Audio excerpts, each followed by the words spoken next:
정부 출범 이후 야당이 정부 정책에 강한 반대의 목소리를 내며 각을 세우고 있습니다. 견제를 위한 것이란 주장인데 민심은 싸늘하기만 합니다. 당연히 지지율이 바닥에 머물고 있습니다. 프로축구 대구FC가 최근 무패 행진을 이어가고 있습니다. 특히 이번 주에는 중위권 도약도 노려볼 수 있는 홈 2연전을 앞두고 있습니다. 외래종 큰 금계국을 생태 교란식물로 지정해 특별 관리해야 한다는 여론이 커지고 있습니다. 환경부도 대책 마련에 들어갔습니다. 국내 최장 민자 고속도로인 상주 영천 고속도로가 오늘 개통 기념식을 열었습니다. 오늘 자정부터 이용이 가능합니다. 시청자 여러분 안녕하십니까? 대구 경북 소식 전해드립니다. 새 정부 출범 이후 야당은 정부 정책에 강한 반대의 목소리를 내며 각을 세우고 있습니다. 정부 여당을 견제하기 위해 이른바 야성을 강조하고 있습니다. 이렇게 야성을 보이고 있지만 정당 지지율은 바닥에 머물고 있습니다. 정부의 높은 국정 지지율에 비해 야당은 악재가 이어지면서 고민이 깊어지고 있습니다. 보도에 윤영균 기자입니다. 야 3당 가운데 자유한국당은 국무총리 인준 표결 거부에서 시작해 인사청문회 추경을 거치며 가장 강한 야성을 보이고 있습니다. 하지만 전당대회 과정에서 반성이나 비전 없이 당권을 갖겠다는 후보들은 상대 후보 깎아내리기만 치중하는 등 구태를 벗지 못해 당 지지율이 10% 안팎에 머물고 있습니다. 산하정책연구원인 여의도연구원은 정책으로 보수의 가치를 찾아야 한다며 연속 토론회를 열기 시작했습니다. 이 무너진 보수 가치를 어떻게 재정립을 해서 재건하느냐, 보수의 미래를 디자인 새롭게 하기 위한 그러한 계기가 필요하다. 이런 차원에서 지금 토론회를 시리즈로 계속. 새로운 보수를 내걸었지만 자유한국당과 뚜렷한 차이를 보이지 못한 바른정당은 변화를 선택했습니다. 새로 선출된 지도부는 무조건적인 반대만으론 국민 공감을 얻을 수 없다며 사안에 따라 국민 눈높이에 맞춰 찬성과 반대를 분명히 하는 차별화 전략을 선언했습니다. 3사가 독점 아닙니까? 이 통사는? 이렇게 독점을 해가지고 자기들 마음대로 담합하고 온갖 불공정 거래하면서 값을 마구 올리는데 소비자가 그동안 너무 과도하게 피해를 봐왔기 때문에 정부가 개입해서 이런 피해를 줄여주는 거, 이거 정부가 해야 될 일 아니냐? 캐스팅 보트를 쥔 국민의당은 정부와 각을 세울수록 지지 기반인 호남 민심의 외면이 커지고 있는 가운데 대선 기간 녹취록 조작까지 터져나와 창당 후 최고의 위기를 맞았습니다. 집권 초기 국정 지지율이 역대 정부 가운데 가장 높은 상황에서 야성을 강조해온 야당은 좀처럼 지지율을 올리지 못하면서 변화하느냐 도태되느냐 갈림길에 서 있습니다. MBC 뉴스 윤영균입니다. 상주 영천 고속도로가 조금 뒤 밤 12시부터 개통합니다. 포항 울산에서 서울 가는 길이 빨라지고 영천 군위 의성 상주의 접근성도 좋아져 지역 개발에도 도움될 것으로 보입니다. 양관희 기자가 미리 달려봤습니다. 상주와 영천을 잇는 고속도로가 오늘 밤 12시부터 개통합니다. 영천에서 상주까지 거리가 기존 119km에서 94km로 줄었습니다. 운행 시간은 84분에서 54분으로 30분 정도 단축돼 연간 3,600여억 원의 물류비가 절감될 것으로 보입니다.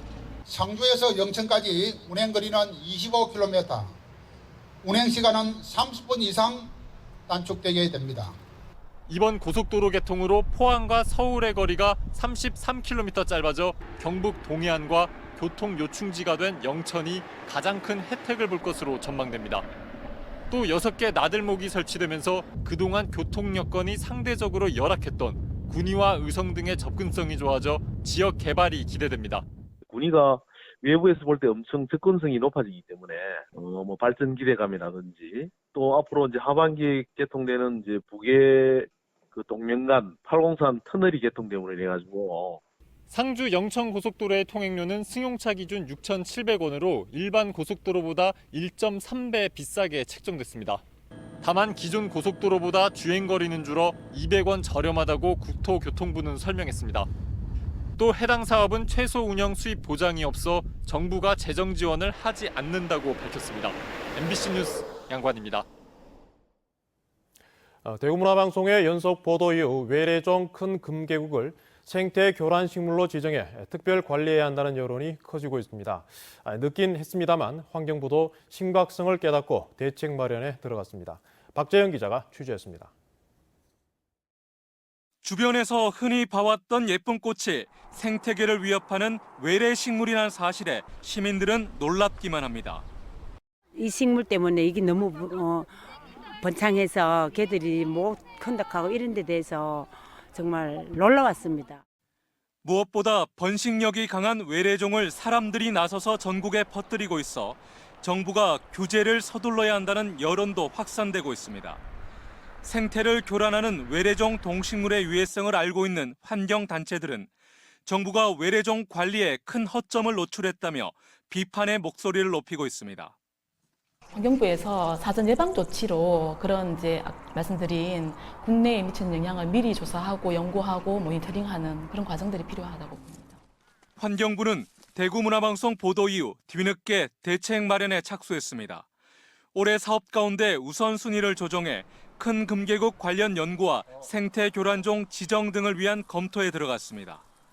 저희가 미처 아직은 확인을 못하고 있던 사항인데 심각성이나 그런 거를 좀 공유를 하고 그러고서 좀 대책을 좀 마련을 해보려고 합니다. 검토를 좀 심도 있게 좀 해보려고 하고요. 전국 자치단체에 큰 금계국 식재를 자제해달라는 협조 공문도 보낼 계획입니다. 일부 국회의원도 큰 금계국 실태 및 현황 자료를 환경부에 요청하는 등 생태 위험종 큰 금계국 퇴치를 위한 움직임이 가시화되고 있습니다. 우리가 모르는 사이 이렇게 생활 깊숙이 뿌리를 내린 큰 금계국의 생태 교란 식물 지정을 위한 조건은 이미 충족된 셈입니다. MBC 뉴스 박재영입니다. 요 며칠 국지성 소나기가 내렸지만 가뭄 해갈에는 턱없이 부족했습니다. 긴 가뭄에 땅속 물길인 지하수까지 말라 식수 지원을 받는 마을이 늘고 있고 농산물 가격 또한 껑충 뛰고 있습니다. 엄지원 기자입니다. 주민들이 빈 물통을 들고 나옵니다. 상수도 시설이 없는 이 마을의 지하수가 말라 식수와 생활용수가 바닥을 드러낸 겁니다. 120여 미터 안반을 뚫고 내려간 지하수 관정이 마른 건 마을이 생긴 이래 처음입니다. 안동에서 지하수나 계곡수에 의존하는 마을은 207곳. 이 가운데 이달만 6곳이 10여 차례 급수 지원을 받았습니다. 먹어야 되지, 쉬어야 되지, 빨아 입어야 되지. 원래는 비가 올 때 물을 입고 따리가 고생이지 않을게요. 저수지나 하천에서 물을 대는 논과 달리 자체 관수 시설이 필요한 밭작물은 직격탄을 맞았습니다. 여름 배추는 까맣게 타들어갔고 콩과 깨 등은 파종 그대로 성장이 멈췄습니다. 밭작물은 다 헛일이라. 우리 알고는 이런 적이 없었어요. 이 샘물도 마른 적이 없었고. 감자는 수확을 앞두고 있지만 잎은 누렇게 말라 비틀어졌고 뿌리에는 열매조차 달리지 않고 있습니다. 가뭄으로 인한 작황 부진은 고스란히 가격 상승으로 이어졌습니다. 안동농협 농산물 공판장에 따르면 토마토가 전년 대비 72.7%로 가장 많이 올랐고 감자 51.8%, 양파 46.8% 등 20에서 70% 이상 상승폭을 보이고 있습니다. 노지 채소가 가격 상승을 이끌고 있고 사과와 배 같은 과수값도 들썩이고 있습니다. 한창 성장할 시기에 가뭄으로 인해서 생산량도 전년도에 비해서 많이 줄었고 굵기라든가 크기 등도 전년도에 비해서 많이 작아졌습니다. 지난 주말부터 월요일까지 경북에 내린 비는 김천 63.5mm 등 남서부를 제외하고는 대부분 10mm 안팎, 영양 수비에는 사흘 동안 고작 0.5mm의 비가 내렸습니다. 내일 오후도 소나기가 예보돼 있지만 지역별 강수량 편차가 크고 당분간 큰 비 소식은 없어 가뭄 해갈은 어려울 것으로 보입니다. MBC 뉴스 엄지연입니다. 새 정부의 탈원전 정책에 따라 전기요금이 오를 가능성이 커졌습니다. 대표적인 전기를 많이 쓰는 업종인 철강업계에서는 그동안 값싼 산업용 전기 혜택을 받아왔지만 이제는 경쟁력에 경고등이 켜졌습니다. 한기민 기자가 보도합니다. 문재인 대통령이 탈원전 정책을 선언하고 노후 석탄 화력 발전소의 가동을 중단하면서 철강업계가 비상에 걸렸습니다. 발전 단가가 비싼 LNG나 신재생 에너지 비중이 늘어나게 되면 전기요금 인상이 불가피하고 그중에서도 상대적으로 값싼 산업용 전기가 1순위 대상이 될 것이기 때문입니다. 산업용 전기요금을 재편하여 산업 부분에서의 전력 과소비를 방지하겠습니다. 현대제철 포항공장. 고로가 아닌 전기로를 사용하기 때문에 전기요금이 생산 원가에서 차지하는 비중이 업계 최고입니다. 전기로는 전기를 이용해서 스크랩을 녹여 샘물을 생산하기 때문에 전기요금이 생산비에서 차지하는 비중이 약 20%에 이릅니다.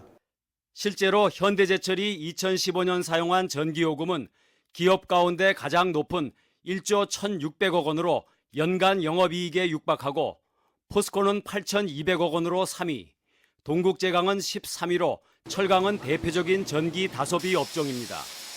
그렇다면 전기요금은 과연 얼마나 오를까?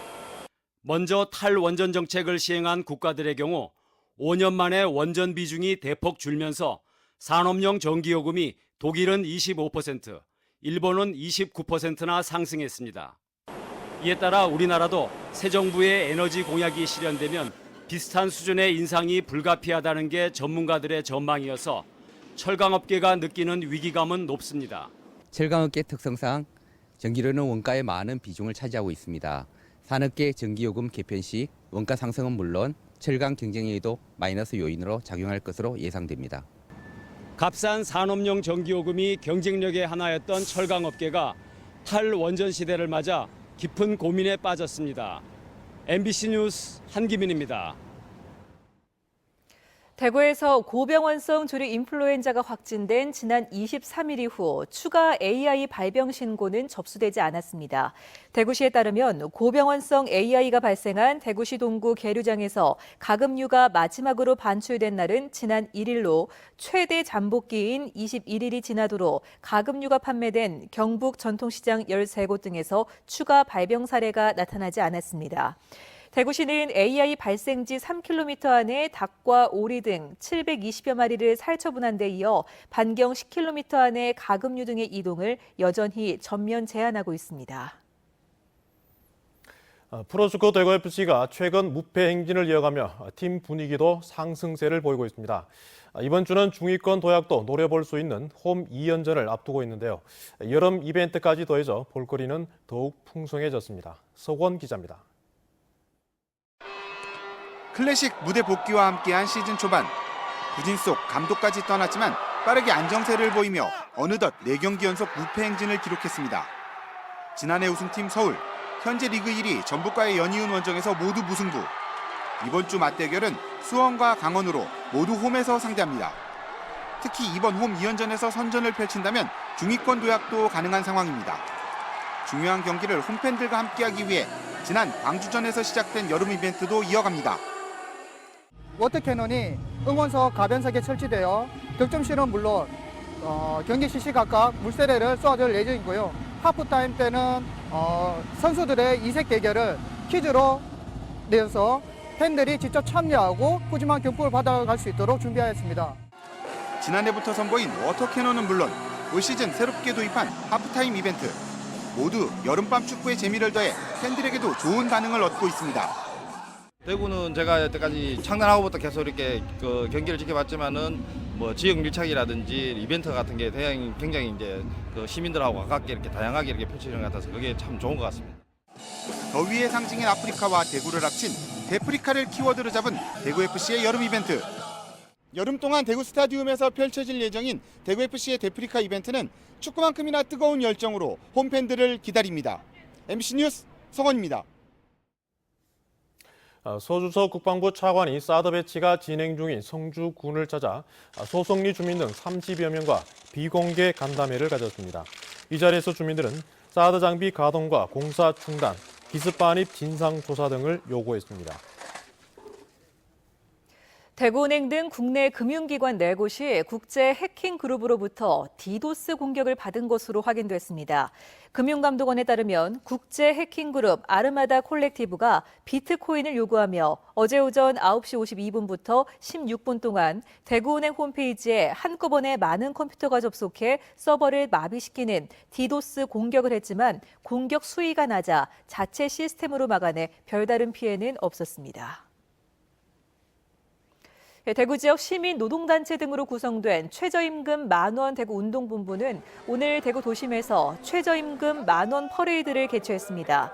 이들 단체는 최저임금 만원, 비정규직 철폐, 노동조합을 할 권리를 요구하며 반월당 삼성생명 앞에서 중앙로와 한일극장, 국제보상운동 기념공원 내거리, 한국은행 앞까지 행진을 했습니다.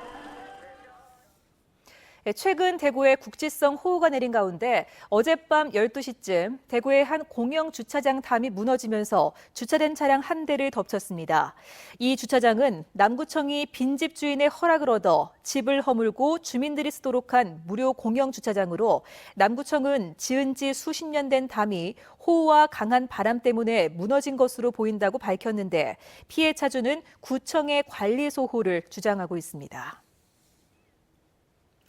민주노총 대구 경북본부가 오는 30일 총파업을 실시합니다. 대구에서는 학교 비정규직 노동자와 대학 청소 노동자 등 4천여 명의 비정규직 근로자들이 오는 30일 하루 파업을 하고 서울 집회에 참가합니다.